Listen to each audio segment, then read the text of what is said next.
राधे राधे भक्तों हमारे चैनल सनातन वाणी में आप सभी का हार्दिक स्वागत है। भक्तों, श्री भक्तमाल कथा में आज हम आपके लिए लेकर आए हैं श्री रामानुजाचार्य जी का परिचय। श्री रामानुजाचार्य बड़े ही विद्वान, सदाचारी, धैर्यवान, सरल एवं उदार थे। ये आचार्य आलवंदार यामुनाचार्य की परंपरा में थे। इनके पिता का नाम केशव भट्ट था। ये दक्षिण के तिरुकुदुर नामक क्षेत्र में रहते थे।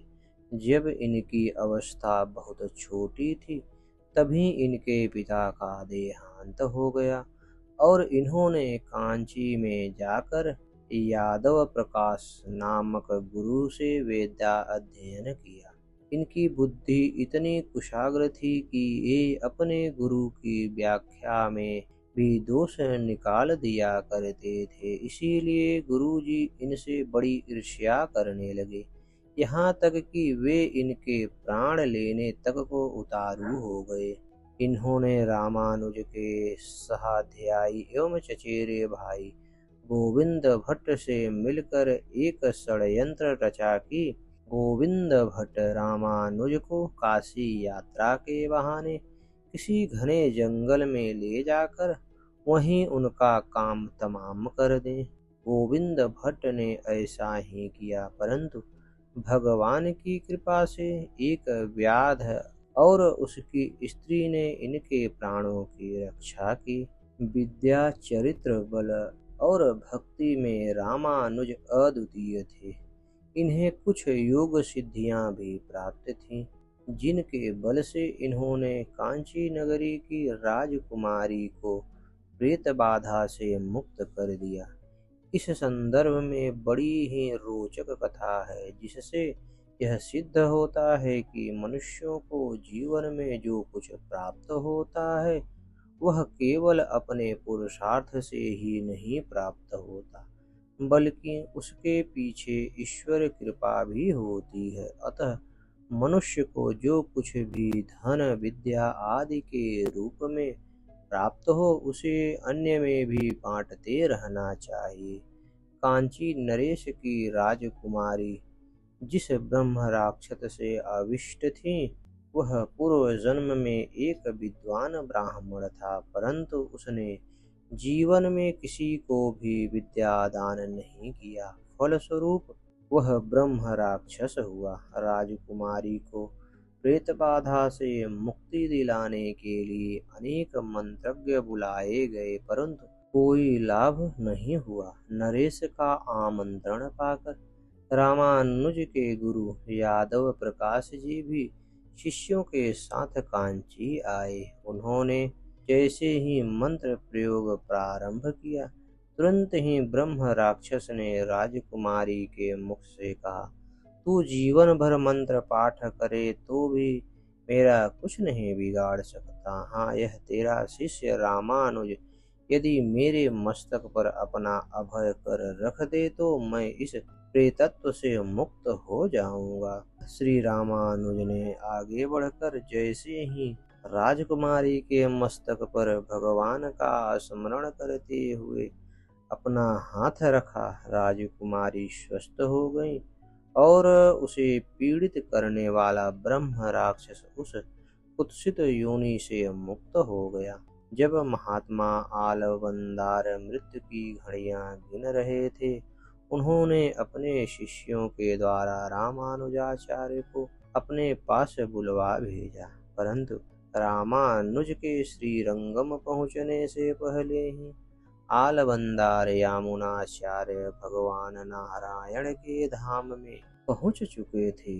रामानुज ने देखा कि श्री यामुनाचार्य के हाथ की 3 उंगलियां मुड़ी हुई हैं। इसका कारण कोई नहीं समझ सका। रामानुज तुरंत ताड़ गए कि यह संकेत मेरे लिए है। उन्होंने यह जान लिया कि श्री यामुनाचार्य मेरे द्वारा ब्रह्म सूत्र, विष्णु सहस्त्र नाम और आलवंदार के दिव्य प्रबंधम की टीका करवाना चाहते हैं। उन्होंने आलवंदार के मृत शरीर को प्रणाम किया और कहा, भगवान मुझे आपकी आज्ञा शिरोधार्य है। मैं इन तीनों ग्रंथों की टीका अवश्य लिखूंगा अथवा लिखवाऊंगा। रामानुज के यह कहते ही आलवंदार की तीनों अंगुलियां सीधी हो गईं। इसके बाद श्री रामानुज ने आलवंदार के प्रधान शिष्य पेरिय नाम्बी से विधि पूर्वक वैष्णव दीक्षा ली और वे भक्ति मार्ग में प्रवृत्त हो गए। रामानुज गृहस्थ थे, परंतु जब उन्होंने देखा कि गृहस्थी में रहकर अपने उद्देश्य को पूरा करना कठिन है, तब उन्होंने गृहस्थ का परित्याग कर दिया और श्रीरंगम जाकर यतिराज नामक सन्यासी से संन्यास की दीक्षा ले ली।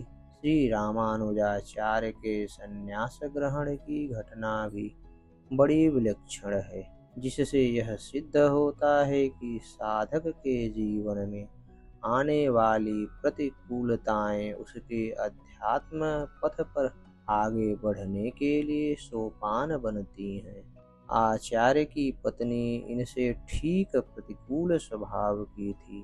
रामानुजाचार्य जी यामुनाचार्य जी से वैष्णव दीक्षा लेना चाहते थे, परंतु ऐसा संयोग बने उससे पूर्व ही श्री यामुनाचार्य जी महाराज परम धाम को प्रस्थान कर गए। अतः आचार्य श्री ने उनके 5 प्रमुख शिष्यों श्री कांचीपूर्ण जी, श्री महापूर्ण जी, श्री गोष्ठीपूर्ण जी, श्री शैलपूर्ण जी और श्री मालाधर जी ये 5 उपदेश ग्रहण किए और उन्हें गुरु माना। एक दिन उन्होंने अपने गुरु श्री कांचीपूर्ण जी महाराज को अपने घर पर भगवान का भोग लगाने और प्रसाद ग्रहण करने के लिए आमंत्रित किया और अपनी पत्नी तंजमांबा से प्रसाद तैयार करने को कहा। प्रसाद तैयार होने पर जब वे गुरु जी को बुलाने के लिए गए तो गुरु जी किसी अन्य मार्ग से पहले ही उनके घर पहुंच गए। तंजमांबा ने उनको प्रसाद तो ग्रहण कराया, पर रसोई में बचा हुआ समस्त भोजन शूद्रों में बांटकर और रसोई को धो साफ कर पुनः भोजन बनाकर रामानुज जी को दिया। रामानुज जी ने जब इसका कारण पूछा तो तंजमांबा ने कहा कि कांचीपूर्ण जी हीन जाति से हैं, अतः उनका उच्छिष्ट मैं आपको नहीं दे सकती। पत्नी के मन में गुरु के प्रति इस प्रकार के कुभाव जानकर रामानुज जी मन ही मन बहुत दुखी हुए। बात यहीं पर समाप्त हो जाती तो ठीक था, परंतु तंजमांबा ने तो संभवतः इनके गुरुओं को अपमानित करना अपना स्वभाव ही बना लिया था। एक दिन उनके दूसरे गुरु श्री महापूर्णाचार्य जी महाराज की पत्नी कुएं पर जल भरने आई। तंजमांबा भी जल भर रही थी। संयोगवश इनके घड़े का कुछ जल छलक कर तंजमांबा के घड़े में पड़ गया। फिर क्या था, तंजमांबा ने गुरु पत्नी पर कुवाक्यों की झड़ी लगा दी। बेचारी गुरु पत्नी कुछ बोल न सकी और घर जाकर सारी बात श्री महापूर्ण जी महाराज से बताई। श्री महापूर्ण जी महाराज ने उन्हें सांत्वना दी और चुपचाप उनको साथ लेकर कांची से श्री रंगम आ गए। जब रामानुज को इस बात की जानकारी हुई तो इनके दुख का पारावार न रहा। इसके बाद घटी एक अन्य घटना ने तो उनके गृहस्थ जीवन में विराम चिन्ह ही लगा दिया। हुआ यूं कि एक दिन ये भगवान वरद राज की सेवा में गए हुए थे। उसी समय एक भूखा गरीब ब्राह्मण इनके घर आ गया। तंजमांबा ने उसका सत्कार करना तो दूर ऐसी कड़ी फटकार लगाई कि वे बेचारे ब्राह्मण देवता अपने भाग्य को कोसते हुए उल्टे पांव भाग खड़े हुए। संयोगवश रामानुज जी मार्ग में ही मिल गए और उन्हें सारी बातें ज्ञात हुई। रामानुज जी दुखी तो बहुत हुए, परंतु ब्राह्मण को समझा बुझाकर धैर्य धारण कराया और मन ही मन संन्यास ग्रहण का निर्णय ले लिया। उन्होंने ब्राह्मण देवता को बाजार से कुछ फल आदि खरीद कर दिए और कहा कि आप पुनः मेरे घर जाएं और मेरी पत्नी से कहें कि मैं तुम्हारे मायके से आया हूँ। तुम्हारी बहन का विवाह होने वाला है और तुम्हारे माता पिता ने यह सामग्री तुम्हें उपहार स्वरूप भेजी है। यह सुनकर वे आपका बहुत आदर सत्कार करेंगी। ब्राह्मण ने ठीक वैसा ही किया। तंजमांबा ने ब्राह्मण का बड़ा आदर सत्कार किया। थोड़ी देर बाद जब रामानुज आए तो उनसे भी तंजमांबा ने बहन के विवाह की बात बताई। रामानुज जी ने कहा, यह तो बहुत आनंद की बात है। तुम जाना चाहो तो आज ही चली जाओ। उत्सव के दिन मैं भी आ जाऊंगा। तंजमांबा खुशी खुशी मायके के लिए चल दी।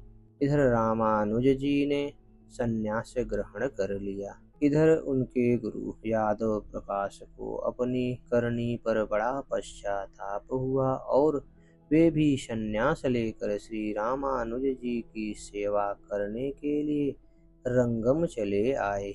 उन्होंने अपना संन्यास आश्रम का नाम गोविंद योगी रखा। श्री रामानुज ने तिरुकोटियूर के महात्मा नाम्बी से अष्टाक्षर मंत्र ओम नमो नारायणाय की दीक्षा ली। नाम्बी ने मंत्र देते समय इनसे कहा था कि तुम इस मंत्र को गुप्त रखना, परंतु रामानुज ने सभी वर्ण के लोगों को एकत्र कर मंदिर के शिखर पर खड़े होकर सब लोगों को वह मंत्र सुना दिया। गुरु ने जब रामानुज की इस धृष्टता का हाल सुना तब वे इन पर बड़े रुष्ट हुए और कहने लगे, तुम्हें इस अपराध के बदले नरक भोगना पड़ेगा। रामानुज ने इस पर बड़े विनय पूर्वक कहा कि भगवान, यदि इस महामंत्र का उच्चारण करके हजारों आदमी नरक की यंत्रणा से बच सकते हैं तो मुझे नरक भोगने में आनंद ही मिलेगा। रामानुज के इस उत्तर से गुरु का क्रोध जाता रहा। उन्होंने बड़े प्रेम से इन्हें गले लगाया और आशीर्वाद दिया। इस प्रकार रामानुज ने अपने समदर्शिता और उदारता का परिचय दिया। अस्तु भक्तों, आज की कथा में इतना ही।